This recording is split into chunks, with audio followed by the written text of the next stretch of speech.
25 থেকে 40 বছর এটাই সেই সময় যখন তোমার জীবন গড়ে উঠবে অথবা ভেঙে পড়বে। তুমি হয়তো ভাবছো, আরে সামনে তো অনেক সময় আছে, কিন্তু বাস্তবটা হলো এটাই সেই সোনালী সময় যখন তোমার নেওয়া সিদ্ধান্তগুলো তোমার পুরো বাকি জীবনের পথ ঠিক করবে। এই বয়সে তুমি জীবনের দৌড়ের ঠিক মাঝপথে দাঁড়িয়ে আছো। পেছনে দেখলে শৈশব যৌবনের সরলতা, সামনে দেখলে দায়িত্ব, চ্যালেঞ্জ আর সুযোগের পাহাড়। ডে কোডের এই ভিডিওতে আমরা আজকে আলোচনা করব 25 থেকে 40-এর মধ্যে অবশ্যই করে ফেলা 10টা কাজ, যা না করলে তুমি শুধু সুযোগ হারাবে না, বরং জীবনের বাকি অংশ তোমার এলোমেলো হয়ে যেতে পারে। এগুলো শুধু স্বপ্নের গল্প নয়, এগুলো বাস্তবের রোডম্যাপ। যদি তুমি এখনই এই কাজগুলো শুরু করো, তাহলে 40-এর পরে তোমার জীবন হবে স্থির, সুখী আর সফল। তুমি কি প্রস্তুত নিজের ভবিষ্যৎ নিজের হাতে গড়ে নিতে? তাহলে চলো শুরু করা যাক। 25 থেকে 40-এর মধ্যে করতেই হবে এমন 10টা কাজ। কিন্তু এটা বলার আগে, শুরু করার আগে আমরা ছোট্ট একটি কথা শুধু যুক্ত করতে চাইছি। কেন 40 সর্বাধিক ধরা হয়েছে এবং কেন 25 সর্বনিম্ন ধরা হয়েছে? আমরা যারা এই ভিডিও শুনছি, এই মুহূর্তে আলোচনাতে যারা অংশগ্রহণ করছি, এটা ধরে নেওয়া যেতে পারে যে তাদের জীবনের সব থেকে প্রাইম টাইমটা কিন্তু শুরু হয় 23-24-এর পরে। ফলে 25টাকে একটা সেফ টাইম ধরে নেওয়া যায় জীবনের চূড়ান্ত মুহূর্তে পৌঁছবার আগে। এবং একটা মানুষ তার সর্বাধিক চেষ্টা দিয়ে একটা ভালো জায়গায় পৌঁছে যেতে পারে মোটামুটি 40-এর মধ্যে। তাই 40 পর্যন্ত আমরা একটা মোটের উপর সর্বাধিক সময় ধরেছি, যদিও প্রত্যেকটা মানুষ ভেদে প্রত্যেকের নিজস্ব সময় কিন্তু থাকে। কেউ 25-এর আগেই সেটা অ্যাচিভ করে ফেলে, কেউ 40-এর পরেও করতে পারে। ফলে তুমি কোনো কোটেশনের টাইম জোনের মধ্যে পড়ো না। এটা শুধু একটা স্বাভাবিক আলোচনা, একটা সময় কাল ধরে আলোচনা হচ্ছে মাত্র। এটাকে অ্যাবসলিউট সিরিয়াস ধরার কিছু নেই যে এই সময়কালের বাইরে বা আগে বা পরে হলে আমি পারবো না, এরকমটা নয়। সুতরাং মোটের উপর আলোচনা হচ্ছে, তোমরা যে সময় ফ্রেমের মধ্যেই থাকো না কেন, সমস্ত কথা তোমাদের জন্য কিন্তু সমান রকম ভাবে প্রযোজ্য। তো চলো শুরু করা যাক। প্রথম পয়েন্ট, আর্থিক স্বাধীনতার ভিত্তি গড়ে তোলো। এই সময়ে তোমার আয়ের একটা বড় অংশ ইনভেস্টমেন্টে কিন্তু পাঠাতে হবে, শুধু খরচ করে দিলে চলবে না। নিজের জন্য এমার্জেন্সি ফান্ড তৈরি করো, লং টার্ম ইনভেস্টমেন্ট যেমন মিউচুয়াল ফান্ড, স্টক, পিএফ ইত্যাদি শুরু করো। আর খরচের অভ্যাসে শৃঙ্খলা আনো। 25 থেকে 40-এর মধ্যে গড়ে ওঠা এই আর্থিক অভ্যাসগুলোই 40-এর পরে তোমাকে কিন্তু সম্পূর্ণভাবে আর্থিকভাবে স্বাধীন করে দেবে, যেখানে টাকা তোমার জন্য কাজ করবে, তুমি টাকার জন্য নয়। দ্বিতীয় যে বিষয়টা, দক্ষতা আপগ্রেড করো, থেমে থেকো না। চাকরি বা ব্যবসা যেটাই করো না কেন, যেটাই তোমার উপার্জনের স্রোত হোক না কেন, এই সময় কিন্তু স্কিল ডেভেলপমেন্টের বিরতি নিও না। নতুন টেকনোলজি শেখো, লিডারশিপ স্কিল বাড়াও এবং সেক্টর পরিবর্তনের জন্য প্রস্তুত থাকো। পারলে বিভিন্ন ক্ষেত্রে মাল্টিপল সোর্স অফ ইনকামের চেষ্টা করো। বিশ্ব বদলাচ্ছে, আর যারা শিখতে থাকে তারাই কিন্তু এগিয়ে থাকবে। এর কারণটা আমি তোমাদের ছোট্ট করে একটু বলে দিই। আগামী 5 থেকে 7 বছরের মধ্যে কনভেনশনাল ওয়ে অফ আর্নিংটা থাকবে না। চিরাচরিত যে পথে মানুষ রোজগার করছে সেই পথগুলো কিন্তু খুব সীমিত হতে থাকবে। ফলে তোমার কাছে যেন স্কিল বেস এতটা থাকে যে তুমি যে কোনো পরিস্থিতিতে যেমনই করো না কেন, তোমার কাছে যেন মাল্টিফেসেট ইনকাম আসতে থাকে। সেটা তোমাকে কিন্তু তৈরি করে নিতে হবে। চুপচাপ একটা ডিগ্রি করেছো, কোনো জায়গায় কোনো একটা কোর্স করেছো, শুধুমাত্র তার ভরসায় থেকো না যে সেটাই তোমার উপার্জনের সোর্স হবে। চেষ্টা করো নিজেকে আপস্কিল করতে। এতে করে তুমি ধীরে ধীরে নতুন উপার্জনের পথগুলো কিন্তু খুলে ফেলবে। তৃতীয় পয়েন্ট, নিজের স্বাস্থ্যকে প্রথম প্রাধান্য দাও। দেখো, 30-এর পর থেকে, সে তুমি ছেলে হও বা মেয়ে, শরীর কিন্তু ধীরে ধীরে সিগন্যাল দিতে শুরু করে। এই বয়সে জিম, যোগা, দৌড় যাই করো, রুটিন বানাও। রুটিন, ফাস্ট ফুড কমাও, হেলথ চেক আপ করাও, আর মানসিক স্বাস্থ্যকে কিন্তু গুরুত্ব দাও। তুমি 40-এর পরে জীবন কেমন কাটাবে সেটা শুরু কিন্তু তোমার 25 থেকেই হয়ে যায়।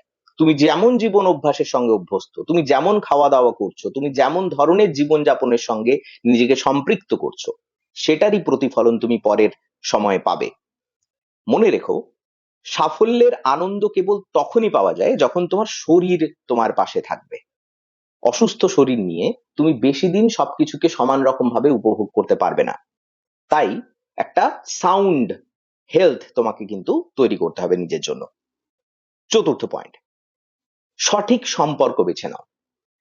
25-এর এই সময়টা সম্পর্কের জটিলতার সব থেকে বড় সময়। 25 পেরোলেই মানুষের সাধারণত, আমরা দেখেছি, সম্পর্ক তৈরি হয়, সম্পর্কগুলো বিয়েতে পরিণত হয়, অনেক ক্ষেত্রে সম্পর্ক ভেঙে যায়। এবং এই সময়টা না খুব সিরিয়াস একটা টাইম, কারণ এই সময় আমাদের মানসিকভাবে এই সমস্ত ঝড়গুলোকে নেওয়ার মতো ক্ষমতা থাকে না। মানুষ ভেতর থেকে পুরোপুরি ভেঙে পড়ে। তাই এই সময় সব সম্পর্কই যে তোমার ক্ষেত্রে টেকসই হবে এমনটা কিন্তু ধরেন নয়। কিছু তোমাকে ওপরে টেনে তুলবে এবং কিছু তোমাকে টেনে নিচে নামাবে।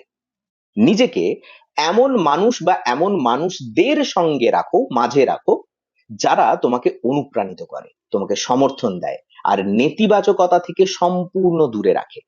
যেখানে যে মানুষগুলো তোমার কাছে সব থেকে ইম্পর্টেন্ট এইভাবে যে তারা তোমাকে এগিয়ে যেতে সাহায্য করছে, চেষ্টা করবে তাদের সঙ্গে নিজেকে সম্পৃক্ত রাখতে, তাদের সঙ্গে যোগসূত্র স্থাপন করতে। এই সময় কিন্তু ভুল মানুষের দিকে বেশি নজর যায়, বিষাক্ত সম্পর্কগুলো গড়ে ওঠে। আমাদের কিন্তু এই সব কিছুকে পরিহার করতে হবে, কারণ সেটা তোমার মানসিক স্বাস্থ্যের পক্ষে অত্যন্ত ক্ষতিকর। ভবিষ্যৎ জীবনে কাউকে বিশ্বাস করতে গেলেও তোমার সংশয় আসবে, সেই জিনিসগুলো কিন্তু করা যাবে না। 40-এর পরে একটা সুন্দর স্বাস্থ্যকর জীবন যদি চাও, তাহলে সম্পর্কগুলোকে গুরুত্ব দিতে হবে। তাতে যদি একটু কম সংখ্যক মানুষ তোমাকে ঘিরে থাকে চতুর্দিকে, তাতেও কিন্তু চলবে। পঞ্চম পয়েন্ট, একাধিক আয়ের উৎস তৈরি করো। এটা খানিকক্ষণ আগে বলা হলো, কিন্তু এটাকে আর একটু বিস্তারিত আকারে বলতে চাইছি। শুধু একটা চাকরির উপর নির্ভর করে থাকলে, যে মূল্যবৃদ্ধির বাজার আসছে, যে সময় আসছে সামনে, সেখানে কিন্তু তুমি বিপদে পড়ে যেতে পারো। খরচ সামলাতে তখন কিন্তু অত্যন্ত কষ্টকর হয়ে যাবে। সাইড হাসেল করো, ফ্রিল্যান্সিং করো, অনলাইনে কোন একটা বিজনেস শুরু করো, যেটা তুমি পারবে, তোমার দিয়ে হবে। কারণ একাধিক সোর্স অফ ইনকাম তোমার যদি না তৈরি করো, 40-এর পরে কিন্তু একাধিক আর্থিক চাপ তোমার কাছে আসতে বাধ্য। হেলথ ইস্যুস আসতে পারে, সন্তানদের পড়াশুনো হতে পারে, কোনো ক্ষেত্রে তোমার কোনো একটা ক্ষেত্রে প্রপার্টির ক্ষেত্রে ইনভলভমেন্ট থাকতে পারে। ফলে তোমার কাছে যদি একটা হেলদি ইনকাম সোর্স জেনারেট তুমি না করতে পারো, তাহলে কিন্তু শুধুমাত্র একটি সোর্স অফ ইনকামের ভরসায় বসে থাকলে খুব একটা ভালো বা পোক্ত কিছু করে উঠতে পারবে না। তোমার দিয়ে যা হবে, যেটা তুমি ভালো পারো, চেষ্টা করো সেখান থেকে আরেকটা বা একাধিক আয়ের উপার্জনের পথ তুমি যেন বের করে নিতে পারো। ষষ্ঠত, নিজের ব্র্যান্ড তৈরি করো। এটা খানিকটা আগের পয়েন্টটার সঙ্গে যুক্ত। তুমি অফিসে কাজ করো বা ব্যবসা করো, নিজেকে আলাদা করে তোলার জন্য পার্সোনাল ব্র্যান্ডিংটা বড্ড বেশি জরুরি।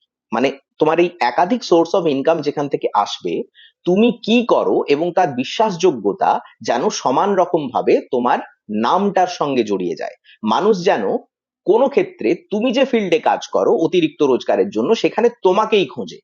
এই বিশ্বাসযোগ্যতা, এই ভরসা, এই অ্যাকসেপ্টেন্স তোমাকে কিন্তু গড়ে তুলতে হবে, যেটা কিন্তু একদিনে আসার নয়। ফলে যদি তুমি 25-এ থাকো এবং সামনের দিকে এগোচ্ছ, 25 থেকে 40-এর ফ্রেমের কোন একটা সময় থাকো, চেষ্টা করো এই সময়ের মধ্যে নিজের একটা ব্র্যান্ডিং তৈরি করতে।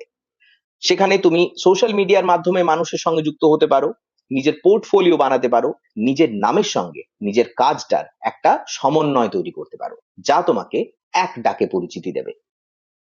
সপ্তমত, ট্রাভেল করো, দুনিয়া দেখো। শুধু আয় ব্যয়ের হিসেব করলে হবে না। 25 থেকে 40-এর সময়টাই ভেবে দেখো, এই 15টা বছরই এমন সুন্দর একটি সময় যখন তোমার শরীর স্বাস্থ্য সমান রকম ভাবে সক্রিয় থাকবে। তাই জীবনের অভিজ্ঞতাগুলোকে যোগ করতে হবে এই সময়। নতুন জায়গা দেখো, নতুন নতুন মানুষ চেনো, নতুন নতুন সংস্কৃতি বোঝো, সেখানকার খাওয়া দাওয়াকে ট্রাই করো। এতে করে তোমার মধ্যে একটা স্বাভাবিক ঔদার্য আসবে। সবটা আমরা পড়ে শিখি না, সবটা আমরা দেখে বুঝি না, অনুভব করতে হয়, উপলব্ধি করতে হয়। ট্রাভেলিং, এই ভ্রমণ আমাদের সেই নিজেদেরকে এক ভুবন পর্যটকে পরিণত করে। এতে করে এই অভিজ্ঞতাগুলোই তোমাকে বড় মানসিকতা একটা দেবে, জীবন সম্পর্কে অভিজ্ঞতা দেবে, হতে পারে তোমার বিজনেস প্ল্যানেও কিন্তু সাপোর্ট করতে পারে। হয়তো এমন কিছু তুমি ট্রাভেল করতে গিয়ে আবিষ্কার করলে যেটা তোমার কাছে ক্লিক করে গেল, তুমি ভাবলে বোধহয় এটা একটা পথ হতে পারে উপার্জনের, যেটা আমি কখনো আগে ভেবে দেখিনি। ফলে সিদ্ধান্ত তোমার কিন্তু পরিপক্ক হয় আরো। তাই যখনই সুযোগ পাবে, যেমনই পাবে, একটু অন্যান্য অফবিট প্লেসেস গুলোকে এক্সপ্লোর করার চেষ্টা করো। 8 নম্বর পয়েন্ট, বই পড়ার অভ্যেস গড়ে তোলো। ডেকোডে এই বিষয়ে আমরা একাধিকবার বলেছি। পড়াশুনো করলে মানুষের মন স্থিতিশীল হয়, শান্ত হয়, নতুন আবিষ্কার তার সামনে কিন্তু তার একদম টেবিলে উঠে আসে। সফল মানুষদের জীবনেও তোমরা যখন তাদের জীবনের সাক্ষাৎকার শোনো বা তাদের জীবন সম্পর্কে জানো, বোঝো, তোমরা তখন দেখতে পাবে তাদের একটা বড় অংশই কিন্তু বই পড়া থেকেই তাদের জীবন বদলেছেন বলে কথা দেন বা কথা বলেন। প্রতিদিন অন্তত 30 থেকে 35 মিনিট একদম ওষুধ খাবার মতো সময় ধরে পড়াশুনো করো। সেটা শুধুমাত্র তুমি যদি কোনো ফিল্ডে থাকো, সেই ফিল্ডের সিলেবাসের পড়াশুনোই নয়, অন্য পড়াশুনো, যেগুলো তোমায় জানতে বা শিখতে বা অনুসন্ধিৎসু করতে সাহায্য করবে। বিষয়গুলো হলো সেগুলো এমন বাছো যেগুলো তুমি তোমার জীবনে ইমপ্লিমেন্ট করতে পারো বা প্রয়োগ করতে পারো। যেমন ফাইন্যান্স, সেলফ হেল্প, সাইকোলজি, বা তুমি যে অঞ্চলে থাকো, তুমি যে পরিসরে থাকো সেখানকার ইতিহাস। তুমি দেখবে তুমি একটু একটু করে বদলাতে শুরু করছো, তোমার মানসিকতা বদলাতে শুরু করছে, বদ্ধতা ভাঙতে শুরু করছে। প্রথমে এটা করতে ভালো লাগবে না, কিন্তু এটা শুরু করতে হবে। যখন তুমি অভ্যস্ত হয়ে যাবে, তুমি সেটা নিজে বুঝতে পারবে, এবং তখন তোমার এই অভ্যাসটা সারা জীবনের অভ্যাসে পরিণত হবে। 9 নম্বর পয়েন্ট, ভবিষ্যতের পরিকল্পনা স্পষ্ট করো। 40-এর পরে তুমি ঠিক কি চাও সেটা 25-26-এর সময় তোমাকে কিন্তু স্থিরধার্য করে নিতে হবে। তুমি যেমনটা চাইবে তুমি ঠিক তেমনটাই হয়ে উঠবে। এই কথাটা কিন্তু শুধুমাত্র কোনো ফাঁকা কথা নয়। তোমরা একটু খেয়াল করে দেখবে, আমরা আমাদের বর্তমান যে জীবনটা না, সেটা আমাদের পেরিয়ে আসা জীবনের সমগ্র অভিজ্ঞতার একটা ক্ষুদ্র সমষ্টি মাত্র। তার মানে আমরা যেটা এখানে বলছিলাম যে তুমি যেমনটা চাইবে ঠিক তেমনটাই কিন্তু হয়ে উঠবে। সুতরাং এরকম ভবিতব্যবাদী হয়ে লাভ নেই যে আমি তখন কি হব, এখন কিভাবে চিন্তা করব, বা সেটা আদৌ হবে কিনা। কোনো সংশয় রাখার দরকার নেই, সংশয় আসলেই সেটা হয় না। তো সবার আগে তোমাকে যেটা জানতে হবে বা বুঝতে হবে যে 40-এর পরে ঠিক জীবনটা তুমি কেমন চাইছো সেটা নিয়ে অস্পষ্ট হলে সময় কিন্তু তোমার নষ্ট হবে। 25 থেকে 40-এর মধ্যেই স্পষ্ট করে নাও, ঠিক ডটে, পিন পয়েন্টে, তুমি কোথায় থাকতে চাও, কি করতে চাও, আর কেমন জীবনটা চাও। লক্ষ্য যদি স্পষ্ট হয় তাহলে কিন্তু তোমার সক্রিয়তা সেই লক্ষ্যতে পৌঁছবার জন্য সমান রকম ভাবে বদলে যায়। তখন তুমি কিন্তু নিজের ফিউচার প্ল্যানকে, ভবিষ্যতের পরিকল্পনাকে নিজের মতো করে তৈরি করতে পারবে। সবশেষে 10 নম্বর পয়েন্ট, মনের শান্তির জন্য সময় রাখো। সারাটা জীবন ছুটে যাওয়ার নেই, সারাটা জীবন চতুর্দিকে সবকিছুকে এক্সপ্লোর করে যাবার নেই। একটা সময় আমাদেরকে নিজেদের জন্য বাঁচতে হয়, নিজেদেরকে সময় দিতে হয়, নিজেদেরকে একটা এমন সুযোগ দিতে হয় যেখানে আমরা নিজেদের ভেতরে নামতে পারি। সেটা হলো মনের শান্তি। সাফল্য, টাকা পয়সা, খ্যাতি সব ভালো, কিন্তু মনের শান্তি ছাড়া এই কোনোটাই কিন্তু অর্থপূর্ণ আর থাকে না, সবই অর্থহীন হয়ে যায়। তুমি সকাল সন্ধে যে কোনো সময় যখন তোমার সুযোগ দেবে, তোমার জীবন তোমাকে সুযোগ দিচ্ছে, সেই সময়টায় ধ্যান করো, একটু পরিবারের সঙ্গে সময় কাটাও, হাসো, আনন্দ করো, এবং পারলে দিনের একটা সময় কোর নেচারের মধ্যে থাকো, মানে প্রাকৃতিক সান্নিধ্যে থাকো, এইসব তোমাকে কিন্তু ভেতর থেকে থিতি আসতে সাহায্য করবে। সারা দিনের এই দৌড়, এই যে ক্লান্তিকর একটা তোমার শিডিউল থাকছে, সেটার পরে নিজের জন্য যে সময়টা তুমি পাবে, এটা তোমাকে কিন্তু শান্ত করবে, ভেতরটাকে আরো বেশি শান্তভাবে শক্ত করবে, যা তোমাকে 40-এর পরে জীবনকে আরো খুব মসৃণ ভাবে কাটাতে সাহায্য করবে। সবশেষ একটা কথা বলি, তুমি এখন হয়তো ভাবছো আমি কি এই সবকিছু করতে পারবো? তাহলে শোনো, 25 থেকে 40-এর সময়টা হলো বীজ বোনার সময়। আজকে যদি বীজ না বোনো, 40-এর পরে কিন্তু ফসল খুঁজে পাবে না। এই 10টা কাজই তোমার জীবনের ভিত্তি 50-60 বছর পরেও তোমার মুখে হাসি রাখতে সাহায্য করবে, এবং তুমি তখন বলবে নিজেকেই, আমি কিন্তু ঠিক পথে হেঁটেছিলাম। তুমি যে বয়সেই থাকো না কেন, 25 থেকে 40-এর মধ্যে, যদি এই ভিডিওটা শুনছো তুমি এখন, তুমি যে বয়সেই থাকো না কেন, জাস্ট একটু অনুভব করার চেষ্টা করো, তোমার সমবয়সী যারা রয়েছে তারা কিন্তু এখনো অনেকে, হয়তো তারা স্টেডি ইনকাম করে, তাদের একটা গোছানো সংসার আছে, কিন্তু তারা কিন্তু জীবনে অসংখ্য বিষয়ে তারা কিন্তু এখনো অগোছালো, এবং এইটার ফল তারা কিন্তু পাবে 40-এর পরবর্তী সময়। তুমি কিন্তু এমনটা হয়েও না, তুমি হয়তো একটু দেরিতে স্টার্ট করতে পারো, কোনো অসুবিধা নেই। তুমি যদি এখন থেকে ব্যবস্থিত হও, তুমি কিন্তু তাদের থেকে বেটার লাইফ লিড করবে, এবং তখন আজকের দিনের জন্য, আজকে যে স্টার্টটা তুমি নিতে চলেছো নিজের জন্য, একটু গুছিয়ে জীবন যাপন করতে চলেছো, সেটার জন্য তুমি নিজেকে ধন্যবাদ দেবে। সময় কিন্তু ভাই এখনই, অন্য কেউ তোমার জীবন গড়ে দেবে না, এটা তোমার লড়াই, তোমার সুযোগ। তাহলে চলো আজ থেকেই শুরু করে দেওয়া যাক নিজের ভবিষ্যৎ নিজের হাতের গড়ার কাজ। ডে কোড তোমাদের সঙ্গে রয়েছে, পরের ভিডিও নিয়ে আবার তাড়াতাড়ি আসছি, ততক্ষণ পর্যন্ত লেগে থাকো, জেদে থাকো।